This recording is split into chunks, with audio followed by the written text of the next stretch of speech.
আসসালামু আলাইকুম। আজকে ভেক্টর জগতের একটা মহা গুরুত্বপূর্ণ উপপাদ্য আমরা পড়ব। যদি কোনো সসীম মাত্রার ভেক্টর জগৎ v of f এর u এবং w দুটি উপজগৎ হয়, তবে দেখাও যে ডিম u plus w equal to ডিম u প্লাস ডিম w মাইনাস ডিম u ইন্টারসেকশন w। এখানে ডিম বলতে খাওয়ার ডিম না, এই ডিম হচ্ছে ডাইমেনশন বা বাংলায় হচ্ছে মাত্রা। এটা অনেকবার আসছে, তুমি দেখতেই পাচ্ছ। প্রথমে আমরা একটু বলে নিই ডাইমেনশন কি। ডাইমেনশন বলতে বোঝায় মোট ভিত্তি কয়টা আছে। কারো ডাইমেনশন বলতে বোঝাচ্ছে মোট ভিত্তি কয়টা আছে, ঠিক আছে? মোট ভিত্তি যতগুলা ভিত্তি থাকবে ওই সেটের বা ওই উপজগতের ডাইমেনশন হচ্ছে তত। ধরো কোন একটা উপজগতের ভিত্তি হচ্ছে দুইটা ভেক্টর, ওই দুইটা ভেক্টর দিয়ে পুরো উপজগৎটা আমরা তৈরি করছি, তাহলে ওই উপজগতের ডাইমেনশন হচ্ছে 2। তো চলো প্রথমেই আমরা হচ্ছে দুইটা উপজগৎ ইউ এবং ডব্লিউ এর ছবি আঁকি। একটা উপজগৎ আমি এখানে ইউ এর ছবি আঁকতেছি এবং পাশেই আমি আরেকটা উপজগৎ ডব্লিউ এর ছবি আঁকবো এবং আমরা ধরে নিব যে তাদের মধ্যে কিছু না কিছু কমন আছে। সো তাদের এই যে ইন্টারসেকশন হচ্ছে ইউ এর ভিতরে, আমরা ধরো ভেক্টর আছে, ধরো লেটস সে কত ধরা যায়, লেটস সে m সংখ্যক আছে, এটার ভিতরে m সংখ্যক ভেক্টর আছে, তাই এটার মাত্রা বা ডাইমেনশন হচ্ছে m। ওকে, সো এটার ডাইমেনশন কত? এটার ডাইমেনশন হচ্ছে m। সিমিলারলি আমরা ডব্লিউ এর ক্ষেত্রে আমরা ধরি যে এটা যে ভিত্তি যতগুলা ভেক্টর দিয়ে এটা তৈরি, ধরো n সংখ্যক ভেক্টর দিয়ে তৈরি, তাহলে এটার ডাইমেনশন হচ্ছে কত হবে? n হবে, এটার ডাইমেনশন হচ্ছে n। আর এই যে কমন জায়গাটা, এই কমন জায়গাটা হচ্ছে এদের দুইজনের মধ্যে ধরো r সংখ্যক ভেক্টর, ভিত্তি ভেক্টর কমন r সংখ্যক, তাই এই কমন জায়গাটা যে u ইন্টারসেকশন w, এই যে সেটটা, এই সেটের যেই ডাইমেনশন, সেই ডাইমেনশনটা আমরা ধরে নিচ্ছি r। এগুলো আমরা ধরে নিচ্ছি, বুঝতে পারলে? এটা ধরে নিচ্ছি r। এটা চিত্রটা চাইলে তুমি আঁকতে পারো, না আঁকলেও চলবে, আঁকাটা সবসময় প্রেফারেবল আমি মনে করি। এখন তুমি প্রথমেই লিখবে যে ধরি ইউ এবং ডব্লিউ ভি অফ এফ এর দুটি উপজগৎ।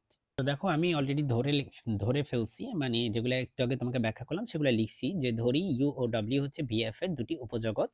এটা অ্যাকচুয়ালি দেওয়াই ছিল। তারপরে ইউ এর মাত্রাকে আমি ধরে নিছি যে ইউ এর মাত্রা এম, সেটা আমি লিখছি যে dimension of U equal to M. W এর মাত্রা হচ্ছে এন, আমি লিখছি dimension of W equal to N. এবং আমি ইউ ইন্টারসেকশন ডব্লিউ, মানে দুইটা জিনিস, দুইটা সেটের যে কমন জায়গাটা, সেটার মাত্রা ধরছি আমি হচ্ছে আর।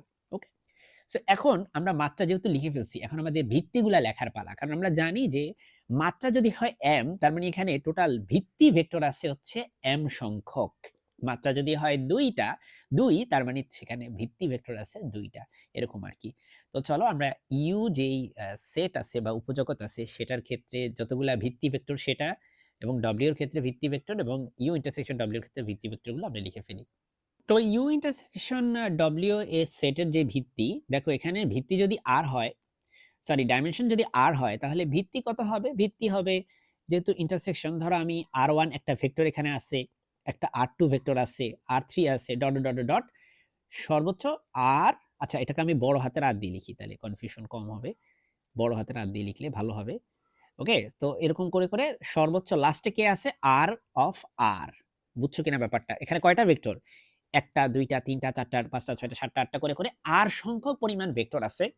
এই ভেক্টরগুলা দিয়ে, এগুলো আসলে ভিত্তি, হ্যাঁ এগুলো কিন্তু ভিত্তি, এগুলো কিন্তু মোট ভেক্টর না।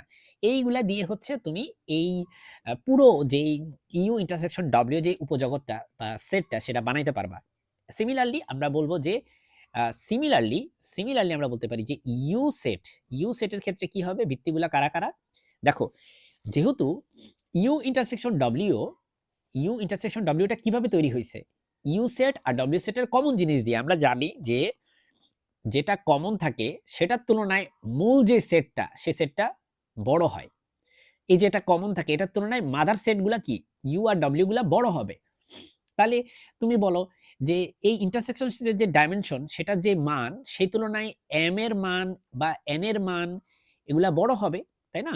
এম আর এন এর মানগুলা বড় হবে। তার মানে ইন্টারসেকশন সেট বা কমন যে সেটটা, সেই সেটের যে মাত্রা বা ডাইমেনশন আর, সেই তুলনায় এদের ডাইমেনশনের মান হচ্ছে বড় হবে বা অ্যাটলিস্ট সমান হইতে হবে, এম আর আর অ্যাটলিস্ট ইকুয়াল হইতে হবে। সো যেহেতু এগুলার মাত্রা বেশি, তো মাত্রা বেশি মানে কি?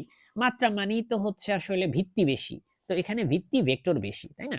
তাহলে ইউ সেটের ভিত্তি ভেক্টর একটা ধরলাম হচ্ছে you one, you two, u3 এরকম করতে করতে করতে করতে অল দ্য ওয়ে টু কি হবে um হবে, তাই না? কারণ এখানে কি ধরছি আমরা ডাইমেনশন, মনে আছে? ডাইমেনশন m ধরছি। কিন্তু এখানে একটা জিনিস খেয়াল রাখতে হবে, যেহেতু এটা কমন আছে, তার মানে এই ভেক্টরগুলাও এটার ভিতরে আছে। এই ভেক্টরগুলো কি এটার ভিতরে আছে।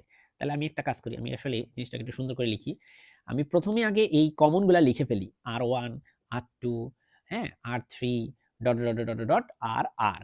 তারপরে আমরা কি একদম এইটার সর্বোচ্চ শেষ পর্যন্ত আরো অনেকগুলা ভেক্টর আছে। একদম লাস্ট ভেক্টরটার নাম কি? দিয়ে দিলাম। লাস্ট ভেক্টরটার নাম দিলাম তো অনেকটা সিমিলার প্যাটার্নে আমাদের W এর ক্ষেত্রেও আমরা W এর সেটের ভিতরেও কিন্তু আসলে এই কমন সেটটা আছে, এই ভেক্টরগুলো আছে। তো এই ভেক্টরগুলো W এর ভিতরেও থাকবে। থাকার পরে W নিজের আবার আরো এক্সট্রা কিছু ভেক্টর থাকবে। যেহেতু W আসলে বড় হওয়া উচিত U ইন্টারসেকশন থেকে W থেকে।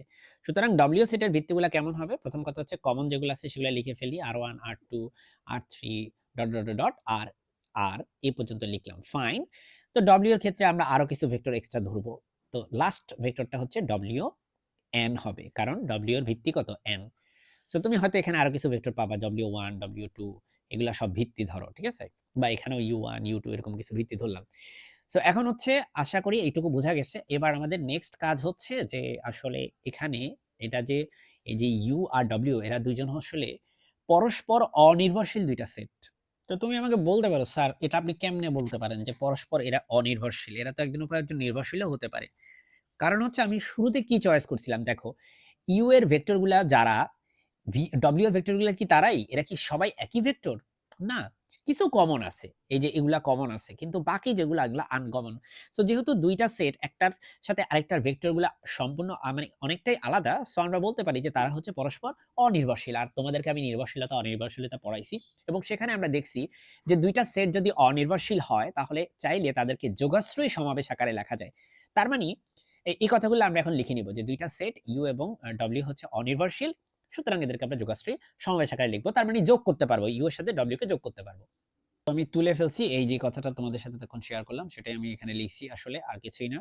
সো এরপরে যেহেতু তাদেরকে যোগ করা যায় তার মানে U আর W এই দুইটা যোগ করবা। যোগাশ্রয়ী সমাবেশ মানে আসলে যোগ করা যাবে, রাইট? বিয়োগ করা যাবে।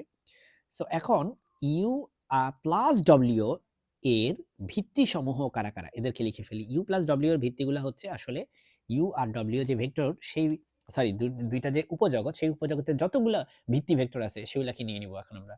তো U এর ভিতর কি আছে? এই যে এই ভেক্টরগুলা ছিল ভিত্তি হিসাবে R1 R2 R3 dot, dot, dot, dot, dot, dot R আর আরো কিছু ভেক্টর ছিল U1 U2 এরকম করতে করতে dot, dot, dot, dot, dot UM পর্যন্ত ছিল। আর এখানে আবারও W এর ক্ষেত্রে কিন্তু R1 R2 R পর্যন্ত আছে। কিন্তু এগুলাকে আর ২ বার লিখবা না। একবার তো লিখছি। সো ২ বার লেখার কোনো মানেই নাই। তারপর হচ্ছে W1 W2 এরকম করতে করতে WN এই সবগুলা ভিত্তি আমি লিখছি। ওকে? সো ভিত্তি ভেক্টরগুলা আমরা সব লেখা শেষ। এখন আমাদের কাজ হচ্ছে এখানে একটা কনসেপ্ট ইউজ করা। এটা আবার কি কনসেপ্ট? সেটা হচ্ছে দেখো, তুমি যদি ডাইমেনশন বের করতে চাও এখন U প্লাস W এর ডাইমেনশন বের করতে চাও, তাহলে তো এটা খুবই সোজা। তুমি দেখো এখানে টোটাল ৩ টা জিনিস আছে। একটা হচ্ছে U এর ডাইমেনশন বের করবা তুমি। U এর ডাইমেনশন কিন্তু হচ্ছে M আর W এর ডাইমেনশন হচ্ছে N। আমি N ধরছিলাম, রাইট? আর এই মাঝখানে যে অংশটা কমন সেটার ডাইমেনশন হচ্ছে R। সেটার ডাইমেনশন আমি R ধরে নিছিলাম। সো প্রথমেই তুমি কমনটা নিয়ে নাও, R নিয়ে নাও। তাহলে তুমি এখন বলতে পারো, স্যার আর তো এইটুকু তো নিয়েই নিছেন। এবার আমি বাকি এইটুকু আছে। এইটুকুর ডাইমেনশন কি হবে? আমি বলব দেখো, পুরাটার ডাইমেনশন হচ্ছে m আর সেখান থেকে তুমি r অংশটুকু বাদ দিয়ে দিবা। ঠিক আছে? আমি আবারও বলছি পুরো u এর ডাইমেনশন হচ্ছে m, সেখান থেকে অবশ্যই এই কমনটা বাদ দিতে হবে। কারণ কমনটা তুমি একবার কাউন্ট করছো। এবার দেখো, পুরাটার ডাইমেনশন হচ্ছে তোমার n, তাই না? সেখান থেকে তুমি এই r কাউন্ট করছো না অলরেডি একবার? সো তুমি এখন n থেকে এই পুরো n থেকে r টা বাদ দিয়ে দিবা। সো এখন কিন্তু পুরো যেই জায়গাটা সেই পুরো যোগফল যেটা আরকি, সেই পুরো জায়গাটার হচ্ছে তুমি ডাইমেনশন হিসাব করে ফেলছো এই পাশে। সো এখন মাই ডিয়ার স্টুডেন্টস r কি ছিল? মনে আছে তোমার? নিশ্চয়ই মনে আছে r কি ছিল? r ছিল হচ্ছে এই যে ডিম u intersection w। So r এর জায়গায় তুমি লেখো ডিম U ইন্টারসেকশন আচ্ছা, তার আগে একটা কাজ করি, আমরা এই আর কেটে দিই। তাহলে মনে হয় আরো ভালো হয়। তাহলে এখানে থাকে M, এখানে থাকে N আর এখানে -R দাও।